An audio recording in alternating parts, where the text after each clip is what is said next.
ചേട്ടാ അപ്പന്റെ ജാതകത്തിന് നമുക്ക് സദ്യ തന്നെ വെക്കാം. അതല്ല നല്ലത്. നീ എന്താ അപ്പന്റെ എന്തൊരു സ്നേഹമില്ലാത്തൊരു വർത്താൻ പറഞ്ഞേ? അപ്പന് ബീഫായിരുന്നു ഇഷ്ടം. അതെ, ബീഫും കൂട്ടി നാടൻ കൂട്ട്, അത് മതി. മോനെ ഇപ്പൊ 2 കഷ്ണം ബീഫ് കിട്ടടാ. ബീഫാ? ഞാൻ എന്നിട്ടാണ് കൊളസ്ട്രോൾ ഒന്നും ചെയ്യാനായിട്ട് ഒന്നും ഉണ്ടായിരുന്നു അപ്പൻ. ചേട്ടൻ എന്ത് വർത്താനം ഈ പറയണേ?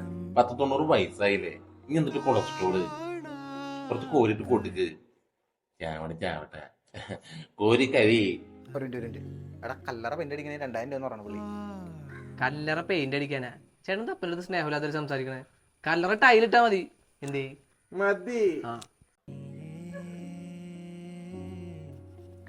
എന്റെ പൊന്ന് തന്തൊരു 100 വേണേ പറഞ്ഞിട്ട് ഹാൻഡ്സ് ഒന്ന് ടൈലുമ്പോ തുപ്പിട്ടിരുന്നത്.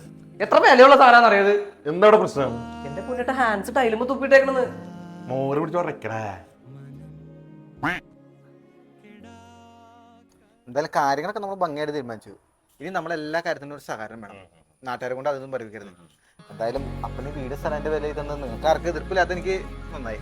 അതെന്ത് കോണാത്തിൽ വളർത്തുന്ന ചേട്ടനാ പറയണേ? ഇതേ മൂത്ത ചേട്ടനൊന്നും ഞാൻ നോക്കില്ലാട്ടാ. എടാ ചേട്ടൻ പറഞ്ഞ് കറക്റ്റ് അല്ലേ? ചേട്ടൻ വീട്ടിൽ കിട്ടെ സ്ഥലം ഞാൻ എടുക്കാം. നീ ഒരു കാര്യം, നീ അപ്പനെ വണ്ടി എടുത്തോ. അപ്പന്റെ എന്നോടത് പറയിപ്പിക്കരുത്. നീ എന്താ നീ